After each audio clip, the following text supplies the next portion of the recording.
परिक्रमा में देखो, हम आप मथुरा वृंदावन का परिक्रमा पूर्ण करें तो 84 कोस का परिक्रमा लिखा हुआ है। इसी तरह जहां राम जी आए, अयोध्या का भी 84 कोस का ही परिक्रमा लिखा गया है। और अब तो बड़ी प्रसन्नता है कि बरसों से जिस बात का इंतजार था, हमारे राम जी का सुंदर भव्य मंदिर बनना तैयार हो गया। बोलिए अयोध्या धाम की जय हो। हम आप बड़े बड़भागी हैं, जो दर्शन लाभ हमारे आपके पूर्वज नहीं ले पाए, वो पुण्य लाभ हम प्राप्त कर रहे हैं। दर्शन लाभ मिल सकता है। 84 परिक्रमा ब्रजधाम गोकुल में अबीर गुलाल का अंधेरा छाया हुआ है। पूतना ने सोचा हो ना हो यही काल ने जन्म लिया। एक गोपी से पूछा, ये काहे की बधाई मनाई जा रही? बोले तुम्हें नहीं मालूम, नंद जी के यहाँ बरसों से जो बेचारे पुत्र के लिए तरस रहे थे, अति सुंदर लाला ने बालक ने जन्म लिया है। आहा, पूतना चल पड़ी उसी भवन की तरफ और यशोदा मैया आने वाले उन गोपियों के ग्वालों के आओ भगत में लगी। अच्छा, हमारे ही आपके यहाँ ज्यादा लोग आए कथा भागवत में, यज्ञ में, शादी ब्याह में, या बालक बालिका जन्म ले तो हम आओ भैया आओ। सम्मान करना धर्म है हमारा आपका। एक तरफ नंद बाबा खड़े, एक तरफ यशोदा मैया स्वागत कर रहे। और नंद जी तो इतने प्रसन्न, कल भी मैंने कहा था, जैसे दशरथ जी प्रसन्न। सर्वसुदान दीन सब काहू, जेहि बाबा राखा नहीं ताहू। सर्वस्व दान ब्राह्मणों को बांट रहे, गौदान कर दे, स्वर्ण दान, वस्त्र दान, बड़े प्रेम से आनंद में लगे हैं। इधर पूतना पर दृष्टि यशोदा मैया की पड़ी, इतनी सुंदर बनकर गई, दिव्य तेज मस्तक से झलक रहा।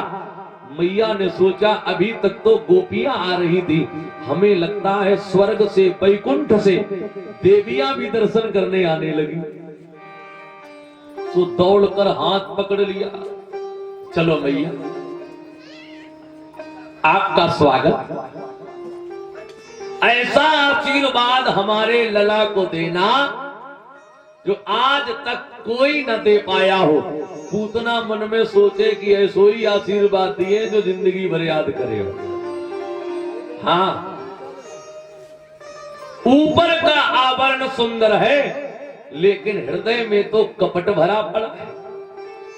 इसी तरह कभी कभी हमें आपको ऊपर से देखने वाले भले लोग लगते हैं, लेकिन अंदर इनके इतना जहर भरा पड़ा है कि ये किसी के संग भी घात पहुंचा सकते हैं। अच्छा, पूतना घात पहुंचाने का प्रयास कर रही कि नहीं? यशोदा मैया तो देवी मान रही, हाथ पकड़कर जहां प्रभु लेटे थे वहीं पहुंच गई। और जो पालने की तरफ निहारा, भगवान ने पालने से दृष्टि पूतना की तरफ डाली। कन्हैया झूले पालना, निक होले झोंका दीजो। कन्हैया झूले पालना, निक होले झोंका दीजो। निक होले झोंका दीजो, निक होले झोंका दीजो। निक धीरे धीरे झोंका दीजो, निक धीरे धीरे झोंका दीजो। मेरो लाला, मेरो लाला, मेरो लाला झूले पालना, निक होले झोंका दीजो। मेरो लाला झूले पालना, निक होले झोंका दीजो।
सोने चांदी से बना हुआ, रतन जटित यको मनो है पालना, रतन जटित यको मनो है पालना, रतन जटित यको मनो है पालना, रतन जटित यको मनो है पालना, रतन जटित यको मनो है पालना, रतन जटित यको मनो है पालना।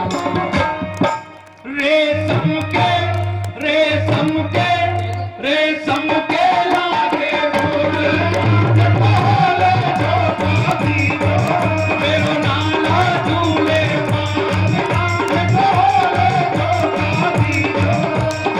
होले धोखा दीजो, एक धीरे धीरे धोखा दीजो, एक होले धोखा दीजो, एक धीरे धीरे धोखा दीजो। मेरो नाला झूले एक नैया झूले एक धीरे धीरे धोखा दीजो, एक धीरे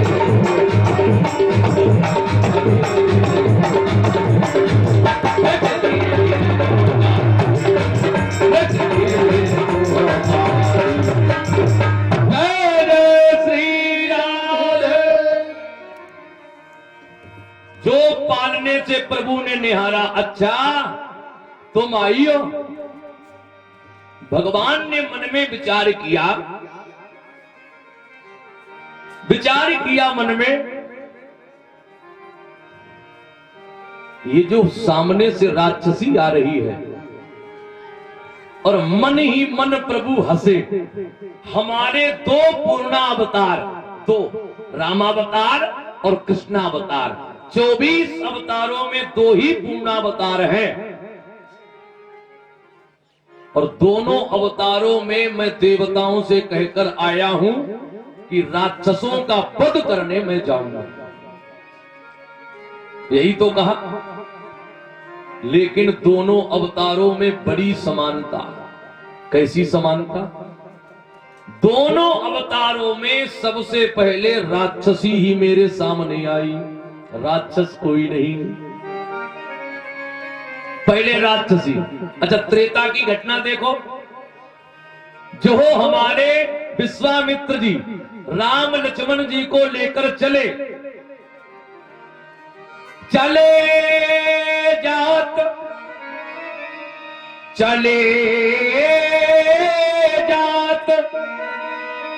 जय हो जय। मुनि दीन दिखाई सुन ताल का क्रोध कर धाई। एकदम ताल का राक्षसी क्रोध में मुंह फैला कर दौड़ी। ये यज्ञ रक्षा करेंगे जे दोनों छोटे छोटे नेक नेक से लल्ला। विश्वामित्र जी जो क्रोध में भरी ताड़का को देखा तो घबराए। अंतर कथा में आया, विश्वामित्र जी बोले लला राम ने बचना। राम जी हंसकर बोले इतनी हमारी चिंता थी तो रक्षा के लिए लेकर क्यों आए? ये बड़ी बलवान राक्षसी है। राम जी बोले गुरुजी नेक पीछे हटना। तो जो विश्वामित्र जी एक किनारे हुए, राम जी ने धनुष उतारा, तरकस से बाण निकाला और जो बाण चढ़ाया और जो बाण का संधान किया, एक ही बाण प्राण हर लीना, एक ही बाण प्राण हर लीना। दीन जान के निज पद दीना, दीन जान के निज पद दीना, दीन जान के निज पद दीना। एक ही बाण प्राण हर लीना, एक ही बाण प्राण। एक बाण में ही ताड़का राक्षसी गिर पड़ी। अच्छा, एक बड़ी विचित्र बात, ताड़का राक्षसी मरी, सोई मारीच आ गया। मारीच को देखा, राम जी ने फिर तरकस पर बाण चलाना चाहा, लेकिन राम जी को कुछ याद आ गया तो बाण के आगे लगा हुआ नुकीला हिस्सा जो जहरीला होता है, जिसके कारण प्राण चले जाते हैं, शरीर को भेद देता है, वो नुकीला हिस्सा राम जी ने अलग कर दिया। बिनु फन बाण, बिना फन का, फन आगे के हिस्से को कहते, बिनु फन बाण राम ते ही मारा, और बिना फन का बाण मारा तो मरेगा कैसे? मरा नहीं, लेकिन बाण के वेग के कारण सतजोजन का सागर पारा, सतजोजन का सागर पारा, सतजोजन का सागर पारा, सतजोजन का सागर पारा। बिन बलवान राम ते ही मारा, बिन बलवान राम ते ही मारा। बिना फन का बाण मारा। एक संत तुलसीदास जी से बोले, काय महाराज, ताड़का राक्षसी कछु कमजोर हुए तो राम जी ने मार डाली। मारीच बलवान था, राम जी मार नहीं पाए, ताई डर के मारे फन निकाल लिया। तुलसीदास जी हंस के बोले, राम जी डरे नहीं। बोले फिर? राम जी दूर दृष्टि वाले हैं, दूर की सोच के चलते हैं। तो राम जी ने दूर का क्या सोचा? राम जी ने पहले तो बाण निकाला, धनुष पर चढ़ाया, एकदम याद आई, जो मारीच अब ही मरी जय है, तो सोने को मृग बनी को आए है। अगर इसे अभी मार दिया तो सोने का मृग बन के यही आएगा। सोई बाण उतार के फन निकाल लिया, 7 समुद्र के पार भेज दिया कि अभी नहीं मारेंगे, पहले तुझसे अपना काम बनवाएंगे, सोने का मृग बन के आना तब तुझे तारेंगे। पालने में लेटे कन्हैया सोच रहे, ध्यान में रखना, वहां ताड़का पहले आई और यहां पूतना पहले आई। देखो पूतना का नाम सुन के माई को डराएगो। सीताराम राम राम राजा राम राम राम, सीताराम सीताराम राम राम राजा राम राम राम, सीताराम राम राम। बोलिए राजा रामचंद्र महाराज की जय। ये पूतना भगवान विचार कर ही रहे थे कि मैया यशोदा ने प्रभु को उठाया और पूतना की गोद में दे दिया। मैया यशोदा का गोद में देना समझे हम आप। और उसी समय एक गोपी ने आवाज लगा दी, अरे यशोदा मैया, ब्रजभाषा में हो रही यशोदा। अच्छा, जिसके घर में भीड़ ज्यादा हो एक जगह तो बैठ नहीं पाएगा। हम आप कितने भी सगी रिश्तेदारी में शादी ब्याह में जाओ, क्या मुख्य आदमी जो होगा या मुख्य माता जो हो वो कितनी देर बैठ पाएगी? नेक बैठी, भैया सब ठीक, तब तक अरे कहाँ गए? नेक बैठो अभी आ। यशोदा मैया बोली, पूतना आप बैठो आसीन। अगर नाथ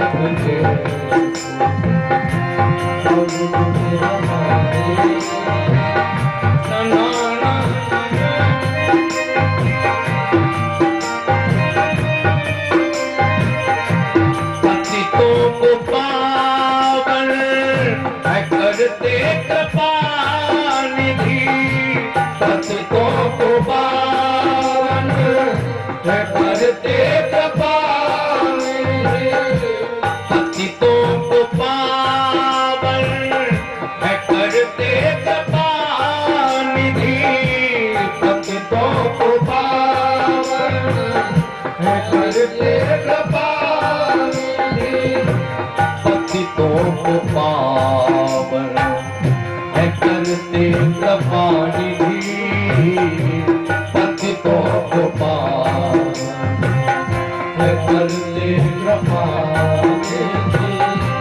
ये पाप है इस सुयस के सहारे, अगर नाथ देखो अब गुण हमारे, अगर नाथ देखो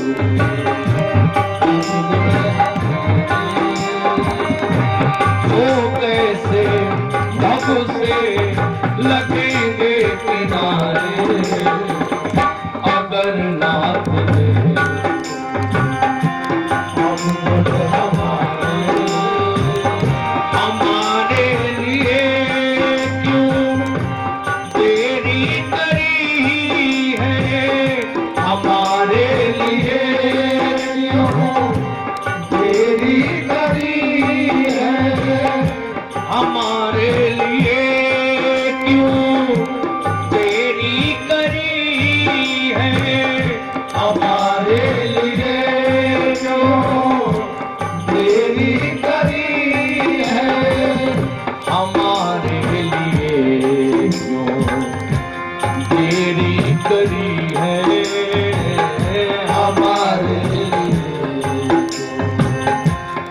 मेरी करी है गणिका अजामिल को पल भर में तारे अगर नाथ दे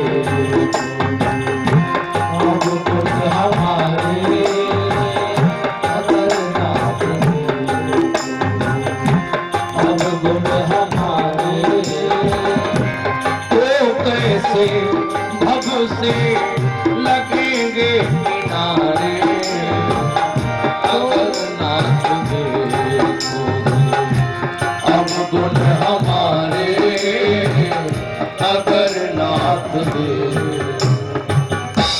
हे महाराज, अगर आप हमारे अवगुण देखोगे तो हम पार कैसे होंगे?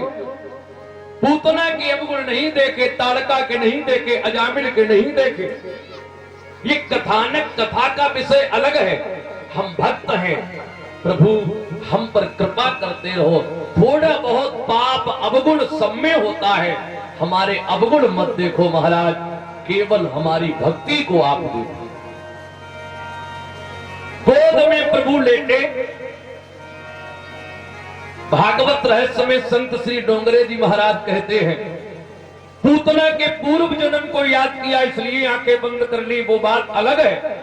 एक प्रमाण मैं दूं, सुखदेव जी बोले राजन परीक्षित, भगवान ने नेत्र इसलिए बंद किए कि प्रभु ने विचार किया पूतना हमें जहर पिलाने आई है और हमने कभी जहर पिया ही नहीं।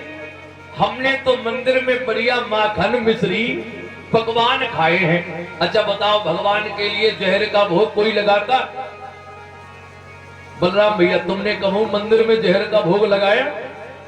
मिश्री लगाई, बढ़िया पेड़ा लगाए, रबड़ी लगाई, माखन लगाया भोग में। हमने कभी जहर पिया ही नहीं, किसी ने विष का भोग लगाया ही नहीं। अब विष पीने वाले कौन है?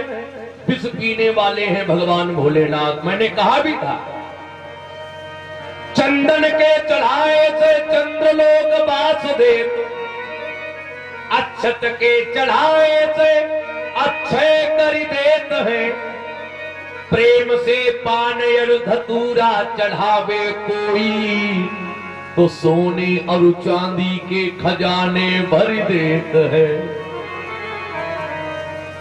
जिस समय देवता और दैत्यों ने मिलकर समुद्र का मंथन करना प्रारंभ किया, मंथन किया था अमृत के लोभ के कारण।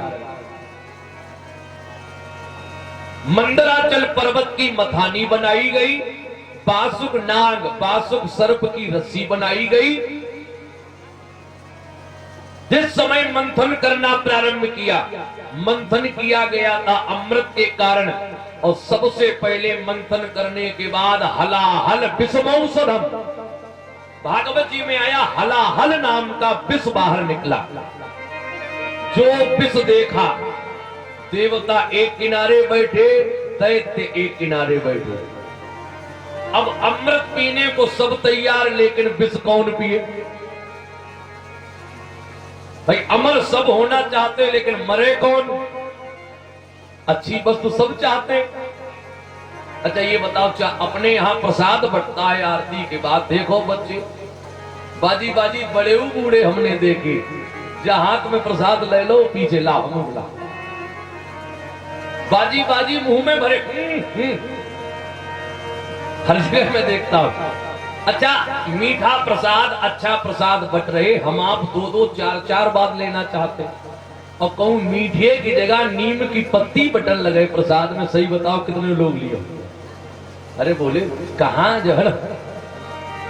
अब अमृत, वही हाल देवताओं का, वही दैत्यों का।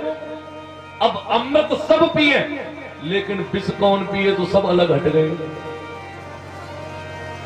भगवान नारायण ने विचार किया, विष बाहर निकला है तो किसी ना किसी को तो पीना पड़ेगा, किसी ना किसी को पीना पड़ेगा। यदि समुद्र जल में ही इस विष को छोड़ दे तो समुद्र जल जहरीला हो जाएगा। पृथ्वी के भाग पर विष को छोड़ेंगे तो पृथ्वी का भाग जहरीला हो जाएगा। लेकिन अब करें क्या है? नारायण भगवान बोले विष कौन पिए? तो बोले चलो हमारे संग। सीधे पहुंचे भोलेनाथ के पास। आशुतोष, इनके बराबर तो कोई सीधा है ही नहीं। आशुतोष प्रभु अब ढरदानी, आशुतोष प्रभु अब ढरदानी। जिस समय दशरथ जी की मृत्यु घड़ी आई, शंकर भगवान का स्मरण किया, वहीं पर ये लिखा हुआ है, आशुतोष प्रभु अब ढरदानी, आशुतोष प्रभु अब ढरदानी। आरती हरहु दीन जन जान, आरती हरहु दीन जन जान, आरती हरहु दीन जन जान। सब पहुंचे।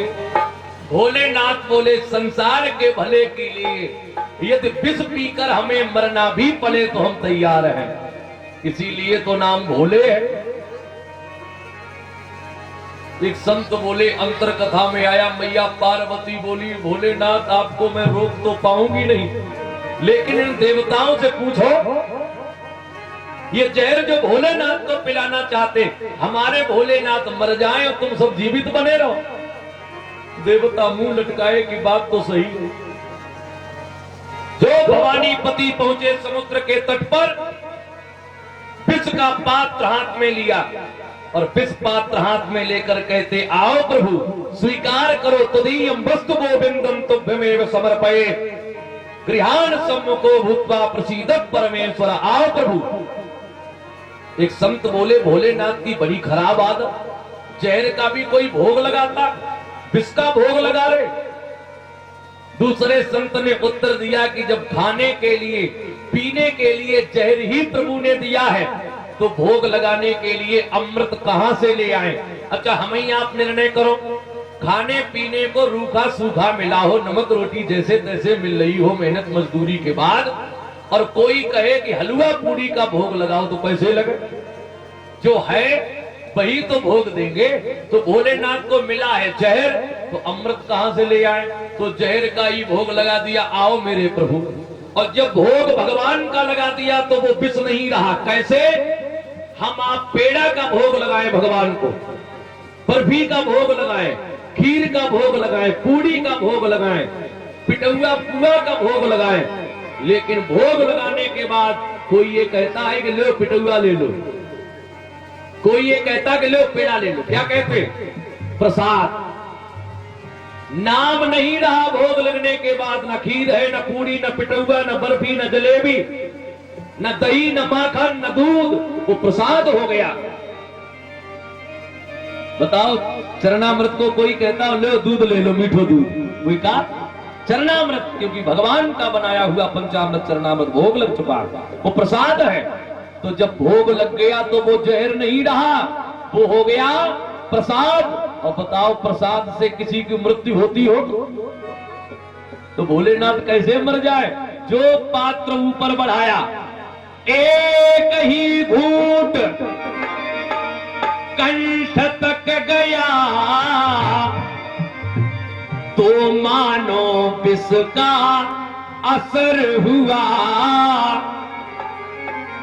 भाई जहर तो असर दिखाएगा, तो मानो विष का असर हुआ। नारायण भगवान ने सोचा, अगर कहीं भोलेनाथ की तबीयत भी बिगड़ी तो पूरे संसार में बात फैल जाएगी कि भोग लगाया और प्रसाद से तबीयत कैसे बिगड़ गई। तासे पड़ गया कंठ नीला शिव का, तब नीलकंठ शिव नाम हुआ। पड़ गया कंठ नीला शिव का, तब नीलकंठ प्रभु नाम हुआ। पड़ गया कंठ नीला शिव का, फिर नीलकंठ शिव नाम हुआ। पड़ गया कंठ नीला शिव का, फिर नीलकंठ। बोलिए नीलकंठ भगवान की जय हो। नीलकंठ नाम पड़ गया और भोलेनाथ